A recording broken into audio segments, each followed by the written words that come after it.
emas 15 gram dibayar kontan.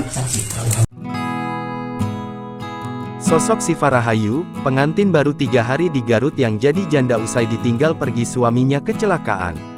Kisah pilu wanita baru menikah 3 hari, suami meninggal dalam kecelakaan saat mengantar undangan resepsi. Resepsi pernikahan yang rencananya digelar pada akhir tahun 2023 pun batal. Kebahagiaan berubah seketika menjadi duka yang mendalam bagi keluarga pasangan pengantin baru tersebut.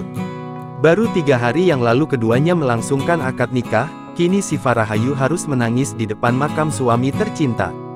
Sang suami, Yaris Zailani diketahui meninggal dunia setelah mengalami kecelakaan. Padahal rencananya keduanya akan menggelar resepsi pernikahan pada tanggal 30 Desember mendatang. Yaris meninggal dunia usai mengalami kecelakaan saat mengantarkan undangan resepsi pernikahannya. Siva, istri Yaris yang dulunya diketahui sempat menjadi rekan kerja Yaris di salah satu minimarket retail. Keduanya diketahui telah menjalin hubungan sejak setahun belakangan hingga memutuskan naik ke pelaminan. Momen kebersamaan keduanya pun selalu diabadikan Siva melalui Instagramnya.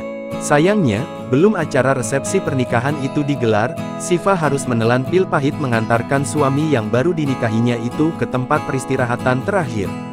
Momen proses pemakaman itu diunggah oleh Erina, kerabat Yaris di akun TikToknya yang kemudian viral di media sosial. Tangis Siva pecah berpisah untuk selama-lamanya dengan suami yang baru dinikahi 3 hari lalu. Tampak Siva dikuatkan oleh orang-orang sekitarnya saat menaburkan bunga kepada pemakaman sang suami. Dalam unggahan itu, Erina kerabat Yaris menuturkan bahwa pihak keluarga sempat melarang Yaris untuk keluar mengantarkan undangan. Namun, Yaris tetap ngotot ingin mengantarkan langsung undangan resepsinya itu. Sehari setelah akad nikah, Yaris langsung berangkat ke Nagrek, Bandung untuk bekerja. Kemudian pada tanggal 24 Desember tahun 2023 hari di mana Yaris meninggal, almarhum sempat izin untuk mengantar undangan ke tempat temannya.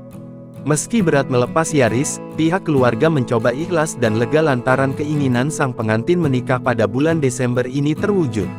Download Tribun X sekarang, menghadirkan lokal menjadi Indonesia.